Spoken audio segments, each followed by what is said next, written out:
Hey, how's it going? I hope you're doing well. So I've been doing a lot today. I've been getting a lot of phone calls, a lot of text messages. I got a soda.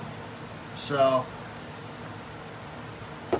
somehow through it all, I wanted to see if I could get the Genesis controller without a remove gamepad button, because I thought that was the source of my bad gameplay. Okay. So in all that process, right, I got the controller again. Okay. Okay, we're going to open it up and we're going to see if the gamepad is intact. Okay. So we need to see if the gamepad is intact. So here's what the box looks like, the back.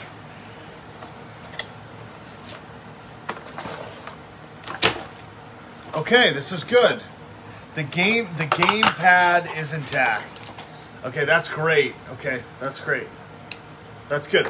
The only thing is, I don't have the Genesis Mini anymore. I did just buy the Genesis with 25 games for $15 on Amazon Fire, and I've had a little bit of difficulty playing, but the gameplay is actually pretty good. It's different than the Mini on Sonic. I was just playing Sonic, okay? However, this controller, which is good, okay, it's got a 10-foot cord, it's got a USB, okay? Most of my items with USB, they don't work with anything except a USB flash drive, okay? I've tried the Wi-Fi. You know, this thing I got, I don't know actually whether this works or not. Okay, it has a light in here. The light does not turn on things like the VieraCast, the Insignia monitor, and I don't know if I tried it. I'm pretty sure I tried it on the Magnavox. And I don't know if there is one on the Sanyo Roku TV. So it leaves me at a little bit of a Sunday night depression. Okay, not depression, depressed a little bit Sunday night. Before Monday, I remember that growing up, I would go visit, I know my dad probably doesn't want to talk, I would go visit my dad every other weekend, okay? And it was a little bit different with my dad. See, because he worked, and my parents got divorced, and they didn't get along. But somehow my dad, because if you've been married for 17 years and the husband gets divorced or whatever, pretty much he doesn't really, and he's got 2 kids, right? He doesn't really get to take anything with him, right? Maybe a few items here or there, but pretty much everything else that he's had, right, is part of, the kids and the mom, right? So he had to get a lot of new stuff, okay, including places where he lived, apartments, home, places that he would rent, okay? And so I got to see kind of some of the new stuff. It was new, and it definitely looked like it cost money, not like today mega money, okay? But just at the time it was because sometimes if you grow up in a home where things kind of get old, or you've been there for a little while, whatever, the wood gets worn or whatever, it doesn't really have kind of whatever the new construction is, the new type of walls, the new type of paint, the new type of flooring and stuff. And so some people have been in the, business, like contracting business and stuff for a long time. When they think of, new, they think, oh, they want the old, the old wood floors or the old, cabinets or whatever. But some of the stuff kind of in the, late 80s, early 90s, right, kind of looked new and good, right? So I got to see kind of some of the new stuff. And the point I was saying is that sometimes, because I could only, see, if you alternate weekends with your dad, obviously when you get divorced, right? Because your mom will raise the children, and the dad who works, will go live by himself or whatever. Sometimes he remarries. My dad remarried. But for a while, when you go and you stay with your dad every other weekend, right, you really only see him, 4 days out of a month. So you're like, okay, what are we going to do? Let's you know, let's jam pack the weekend with stuff we're gonna do, right? But sometimes, you know, sports events would get canceled. Sometimes it would rain, you know, but we did a lot of stuff almost, if not every weekend. But sometimes, for a period of time, I don't know if we didn't do much or we just did stuff around the home, right? Wherever he was living. Like, you know, if I was telling him, like, I don't know if I post on Facebook, like I build a remote control car, I put it together, right? If it's not raining or really cold in the winter, I'm trying to drive it outside, you know, in the driveway or whatever, you know. If it's not baseball or basketball, whatever the sport was, you know. But somehow Sunday night, before I had to go to school the next day, and I'm trying to remember what would happen Sunday night. I thought he would drive me home Sunday night. So maybe it doesn't make any sense now. See, some of this stuff. So my dad always took me back to my mom's Sunday night. I guess occasionally, sometimes we would. I thought he always took me back to my mom's on Sunday night. So unless I couldn't go back to my mom's on Sunday night, I'd have to stay with my dad. It may have happened once or twice. I don't exactly know. I don't remember, right? See, that's the history, right?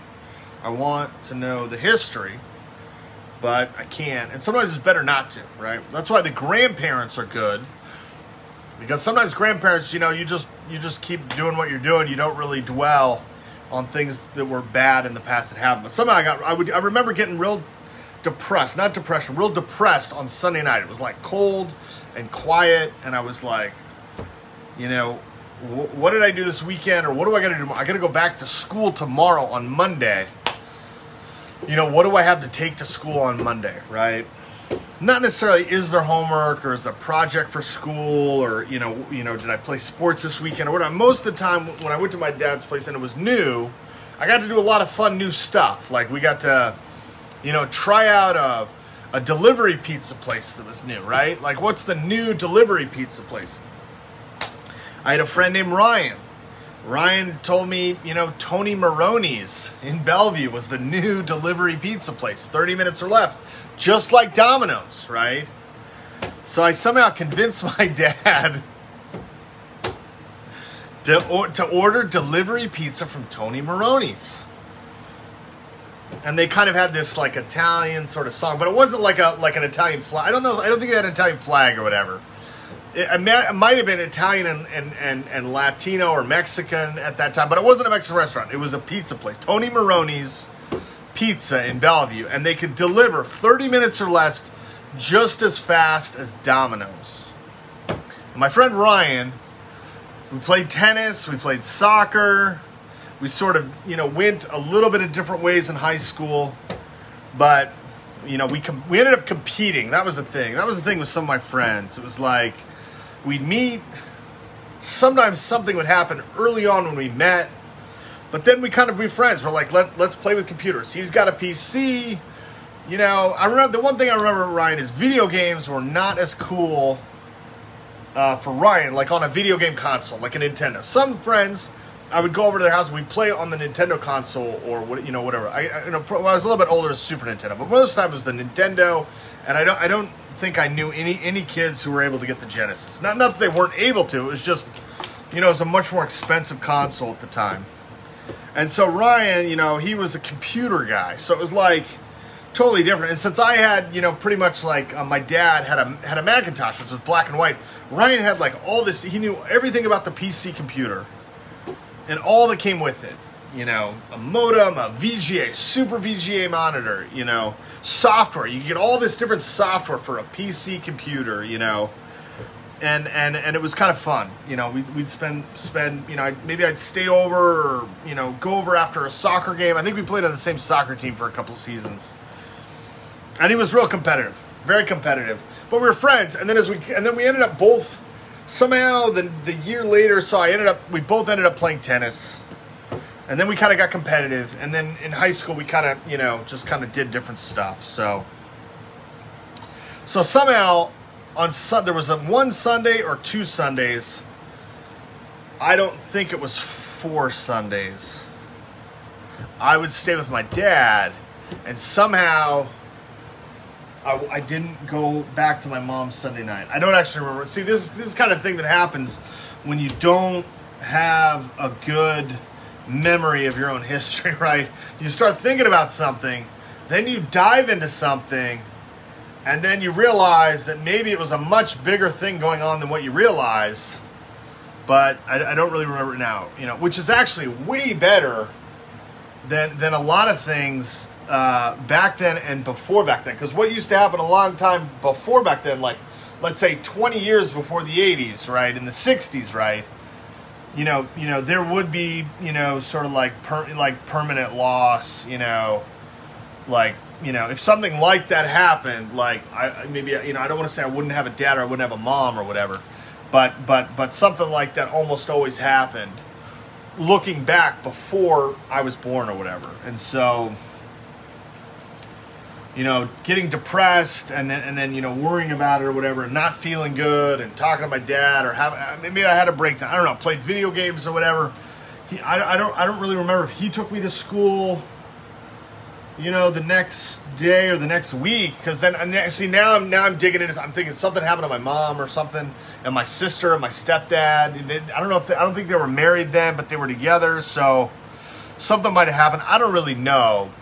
And that's kind of the problem in not really knowing the history. Should I be talking about it? Should I not be talking about it? Initially, to me, it's just, oh yeah, I'm getting that kind of Sunday night, depressed feeling. Like, not like I'm totally bummed out. I have to go to work. I know what's going to happen tomorrow. It's more like I have sort of this vague, unknowing awareness. And it's sort of cold, but I feel kind of personally cold. It's usually warm in my apartment. I feel personally cold. I feel personally empty. And I don't really have kind of a good pivot spot. It feels kind of like I'm floating into tomorrow. And it's a little bit depressing. Like I've sort of like floated in terms of like, short-term goals or weekly goals, or where does this leave me now, And I guess somehow reordering a controller so the gamepad isn't broken. The gamepad has now arrived fixed, but I don't actually have the console to play it on. And that's the whole point I was getting at. The Amazon Fire doesn't have a USB port, and so, which is fine though, because I already have the wireless controller, but I don't really have any console or use for this now. And so so maybe that's sort of what brings us on, right? I've sort of gone up and down and up and down and up and down, up. At the end of the week, or the weekend or whatever, I feel okay. I feel fine, right? But I sort of had a lot of like not waste, just extra stuff that doesn't really have any use, right? Like, the 5 hours I was talking about, the 5-hour workday on, trying to get a game on Amazon, right? At the end of the day, or the end of the week, right, I've sort of overspent, on another product for another product because bad internet, right? I don't have good internet service, so I got to try to get that extra part with Ethernet. The second one is I spent another $15 on SEGA games when I decided that I wasn't able to do the mini controller or the mini Genesis.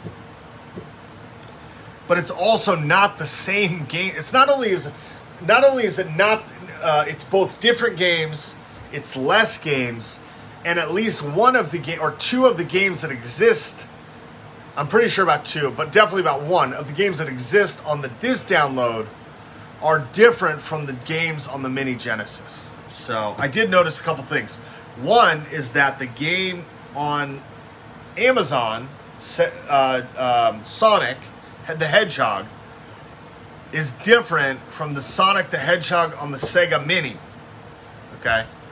And how I know that is because a couple of the gameplay movements, and at the end, there's the giant ring, which I'd totally forgotten about it just now, and it never appeared on the Sega Genesis Mini. So the Sega Genesis Mini with 42 games will not have that large yellowish sort of golden spinning ring at the end of the level like it did on this game. I don't think I played any better on this or any different on this than I did on the Genesis Mini. But on the Genesis Mini, I played several different times. Not several, like under 10, but over 5, I think. I'm pretty sure it was over 5. And I did not once at the end of the level, the stage, I think there's 3 stages per act, see the golden ring spinning, and if you jump in one of these stages, I jump through it and into it. You don't jump through it, you jump into it, through it, and you go to this bonus level. Okay. On the Sega Genesis Mini, it's not there. Okay. Because there's 25 games on here, I don't have the Konami games and the Capcom games. I don't have the Street Fighter 2, which means you can't replace, the Sega Genesis Mini, which is either a $50 or $60 console, 63 or whatever, with the games on the Amazon Fire. You only get 25. You don't get 42, okay? The other game I played, which I showed you today, you can try to do a comparison, right, is the Streets of Rage 2. The Streets of Rage 1 in the Sega Genesis Mini seems to have the same front cover as on the Amazon as the Streets of Rage 2 in the Sega Genesis Mini. The Sega Genesis Mini doesn't have Streets of Rage 1, and I don't think it has Streets of Rage 2. And Battle Axe. It only has 1 Battle Axe, okay? But it had the other game. I forgot the other game. Maybe it was a Contra game or it was a Konami game or something. And so, you don't really know, like, what has occurred, right? I mean, how do you... It would take, like, an entire, like, school project over, like, 3 weeks or a month to actually figure out what all the differences are between 25 games and 42 games, what the overlap games are, if there are any, and what the partial overlap games are. We're talking about button control, movement control, gameplay, right? And you don't have any diagnosis for that, right? Like you can't say like, okay, on the Sega Genesis Mini, was I able to Shoryuken or Hadouken, right? Could I fireball as Dawson? I had trouble fireballing. Is it because the gamepad is not on the controller when you buy it, and you have to fix it, right? So is it the gamepad or is it the Sega Genesis Mini? I can't do the overlap with the wireless controller on Amazon Fire because it doesn't come with Amazon Fire, okay? They do not give the numbers of the editions either, okay? So, whether it's a number, or some type of item that identifies exactly what the game is and how it plays. The same is sort of true for the Amazon Fire Sega games in the sense that when I try to change the buttons, right, I don't always know, okay, so the original Sega controller I got had 3 buttons. When I had Sega, I thought it always had 3. I don't know why. But it turns out many of the Sega games require 6 buttons, okay? They have also added the buttons up here, okay? But when you play with this controller, it doesn't have 3 and 3, it only has 4. So if I was to actually play like a Street Fighter game, right, I would not actually have the 6-button layout like the arcade version, okay, of Street Fighter 2. Okay?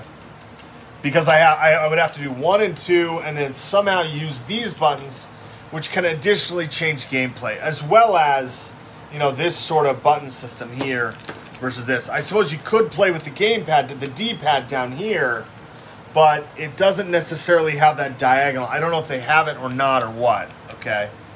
So, in some ways, it just makes a person kind of tired, quiet, and cold for Monday, even though it's, Thursday. Because you can't really put anything together technology-wise, right? There's no way to actually, do pluses and minuses, right? SWOT analysis. Strengths, weaknesses, whatever the OT was. I don't remember. I know that's wrong or whatever. SWOT analysis was from college. It kind of goes with Six Sigma, exceptionalism. Okay, people that when you get into the business world, people, they say they're certified as a black belt in Six Sigma, okay, and it pretty much means that the idea is that you take, I'm sure people told me never talk about this, right? But the idea was statistics, right? When you talk about bell curve and stuff like that, right? And I didn't really get this, right? People were talking about, sort of, and they do these questions, and I'm totally wrong on this. But basically, like, you have, 64%, are within sort of a range of the bell curve, right? And then after that, it goes up to like 85% or something, right? By the time you get to a sigma, right, it's like 95%, right, is below the top level of a single sigma, okay? And so, Jack Welch, GE, I don't know if I technically read the book or not, but the idea is that when they try to make perfection, right, at GE, GE, and I think also for a time it included GE Capital, which was the finance arm, right? And I don't know that they're still connected or not, okay? But a single sigma, right, was the bell curve, right, up to 95%, right? So if there was a 1 sigma event, meaning like, they make 100 items, right, and 5 of them, or 5 or 4 of them, I don't actually know if it contains the 100th or not. I know it doesn't contain the 95th, okay, so it's 96, 97, 98, 99, 100, okay, so it's 5, right? For 100%, right? 5 of those items contain an error, right? You say, well, that's a 1 sigma event, okay? So a 2 sigma event, okay, goes up in that bell curve scale to like 97.5, which leaves a 2.5%, everything 97.5% and below, right, would be, good, right? And to be 2 sigma or above would be 2.5, would be in that top 2.5%, okay, of making whatever GE makes. They make washers and dryers, all their subsidiaries, they make, large, business machines and stuff like that. Transportation machines, farming equipment, HVAC, air conditioning, all that stuff, okay? So Jack Welch saying, well, in order for us to be competitive on the global scale, right, compete with China, compete with Europe, right, compete with all of Asia, right, we need to continue that up. Now, it doesn't have, okay? It does not have. It statistically continues to go higher and higher and higher. And I don't actually have the specific numbers or percentages. But as if you do statistics or whatever, right, and whether it's refuted now or not refuted, whether it gets higher and higher closer, right? So it gets down to like, 0.1%, which is not, 10.1, right? Which it would be 10.1%, right? But it actually goes, 0.0001, right? Which I don't know if that's technically 6 sigma or it's farther out, right? But that is, let's say, the number, right? Which, to cross over into finance, right, is a 0.01%, okay? So what you have there, right, is, 6 sigma, meaning, right, you make 1,000, right, of these items, an engine,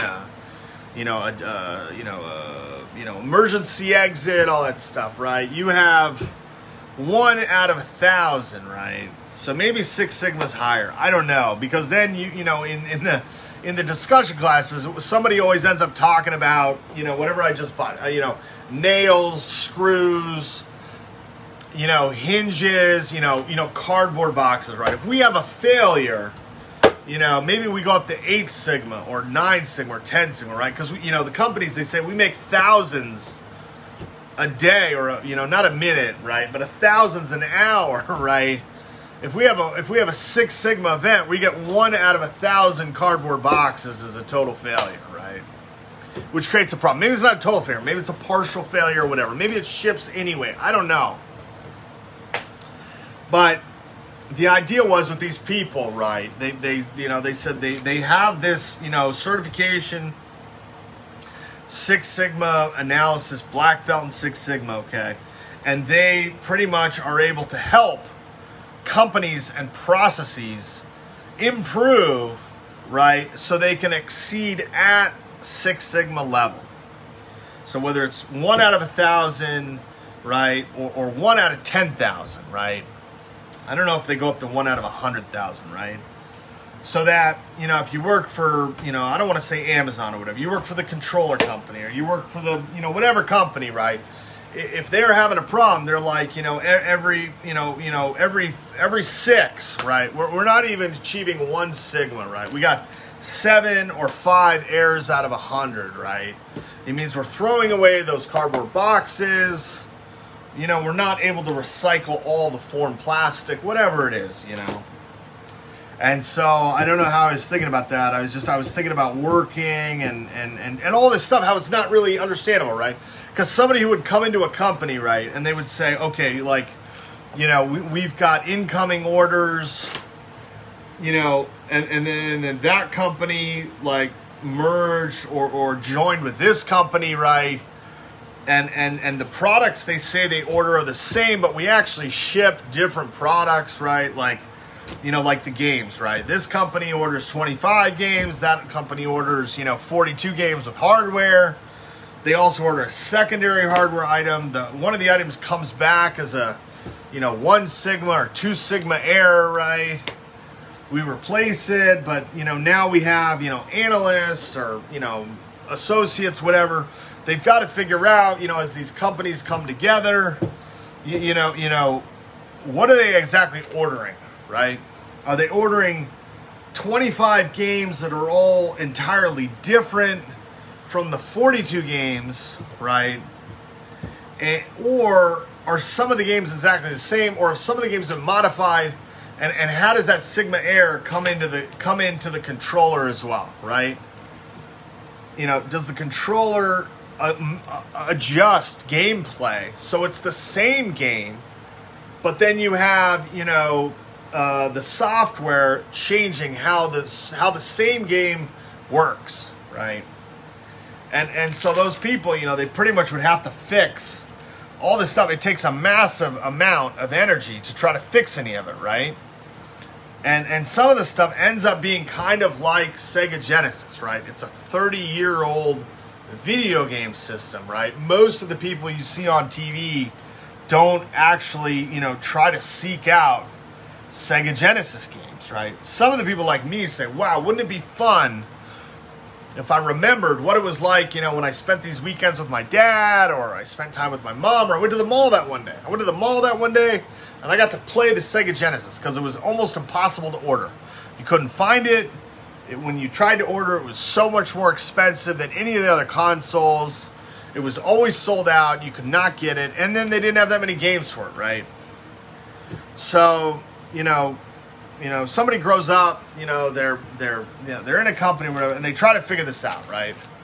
But, you know, this game, you know, I don't know, maybe the software number code, you know, is entirely different from the Sega mini code, right? And all the stuff that we read about sometimes doesn't always accurately depict, you know, the name games, right? What happens if this game has the same software name as the game on a different operating system, right? How do I combine those, or try to look at those to say, you know, what are the games that we're actually sending to people, right? We don't actually know, and then a lot of times you'll have a morale issue. You know, somebody comes in, they're an analyst, they want to be on the analyst training program, they want to get promoted to associate in 16 to 18 months. They want to, you know, already put a down payment on a house. They want to get married. They want to buy a luxury car. They want to go on vacations, right? They want status. They want success. They want to feel like they're going to become, you know, a top-level executive or a CEO, right? And they're stuck in front of a Sega Genesis controller that they're told is highly important. It's a Sigma 1 error event, right? And they've got 25 games that look like they're the exact same as 42 games, but somebody says they play totally different. So, you know, how do you fix that, right? I mean, you sort of end up having a lot of, not what ifs, you sometimes have people ask, senior members of the team or leaders, what do I do on this, right? But it becomes really difficult, right? If you try to do a bottom-up, ground floor analysis, right? You end up looking at something that might take sometimes almost as long as it's taken for this project, right, to really be looked at, right? It takes 30 years of a controller and a gaming system to basically sit on the shelves or not even be available to customers because newer and newer consoles are already coming out, right? So maybe you talk to the senior leader and say, well, maybe it's just a case study. We take this back to business school. We take this case study to business school. We'll let the first year's, MBA students all across the United States spend, 3 weeks of their MBA, figuring out what all the different buttons are, the software differences, the playability, the operating systems, right? The emulator, right? The button, the controller button, right? The USB, the wireless controller, right? Because, the senior people probably say, does it really make any money, right? I mean, what are we going to learn from knowing that one player, right? One player is able to do a special throwing move by trying to jump on Streets of Rage 2, but instead of jumping, they grab the opponent, and then they're supposed to do the fighting move as they grab them, and they do sort of a jumping, slam to the ground, right? A jumping, throw move, like slam, sort of wrestling move, okay? As opposed to the mini system, where the player never really is able to do that grab, right? They have jump, they have special move, they have attack, right? They don't, when we see that gameplay, they never actually go to jump, and instead of jumping, grab the opponent, and then immediately have to decide whether to do an attack move, which becomes a bigger sort of slam, right? Slam move, wrestling move, right? Even here on this one, right? You have sort of a forward hold, which may or may not have happened on the mini. Something similar to what happened on the mini. I thought there was the souffle move, and I thought there was like a punching move. On this one, it seems like the character doesn't actually punch. They just sort of hold. And they seem on this game more susceptible to attacks from opponents, right? But I mean, to get into all this, right, to figure this all out, I mean, what do you end up having? You end up having a professor who maybe already knows all the answers to this because it's already been done. Or the people that made these consoles, these emulators, left some sort of an assessment manual, right? The Sega Mini does have manuals, right? But they're for the games, and they were actually pretty good with the buttons, but they can't really go into all the intricacies of the gameplay, right? Because the manuals pretty much say, what's the setup, what's the plot, what are the buttons, here's all the safety, concerns, right? Beyond that, you have the software developers who sometimes want to have, even now, they're very popular, the Easter eggs, which we used to call cheat codes, which is now in music, right? Cheats, right? Or hidden rooms, right? We want to find that hidden room in that game that's not in any manual, right? If it's in Nintendo, you go call Nintendo support. You spend, I don't know, money on a phone call that costs money, or you try to talk to them. You try to figure out or you buy a magazine. You buy Nintendo Power Magazine, right? You buy Nintendo Power Magazine. Now I think they have gaming. And you try to figure out where's that secret room, right? Or you go over to your buddy's house, right? How do I find that? How do I get those, those extra weapons or whatever in that game to keep playing, right? But none of that stuff really exists because then, right, you wouldn't have that discovery in the game, right? You'd end up going back to say this is a tennis game, right? And maybe that's part of the reason why I like tennis, right?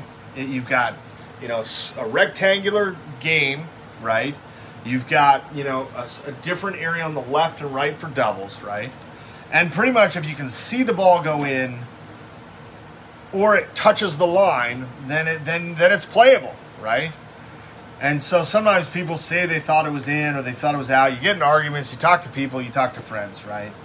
But the game rules are pretty good, right? You serve the ball. If it goes in, you play. If it goes out, you get to serve a second one, right? Eventually, right, there's lets, foot faults, all that stuff, okay? But, you know, some of the other games, even, you know, the football games and stuff, the rules kind of end up getting. And they change because the games don't end the way everybody wants or everybody doesn't want, right? And so you end up with, you know, 25 SEGA games and 42 SEGA games, and how's the gameplay different? And, you know, you got a controller that I now have that came intact, but I don't actually have the gaming system. And I've since re-replaced it with, you know, a less expensive version on a different console, which has some of its own problems. I don't play with the SEGA controller, right? The games are a little bit different. I seem to play actually a little bit better, but I don't actually have some of the games like Street Fighter 2. And if I did, I wouldn't actually have the original 6-button layout. And because USB is like sort of disabled or down adjusted, right? You can't actually, you know, use this with the TV or the Amazon Fire or anything, right? So, and I spent, you know, 5 or 6 hours, you know, attempting those new app stores, right? You know, which don't actually ever work. So, anyway, I mean, maybe they do work sometimes. Maybe you get prevented, right? You know, some of the names of the files or whatever, you know, don't, you know, aren't great or whatever. So, that's basically it with the unboxing.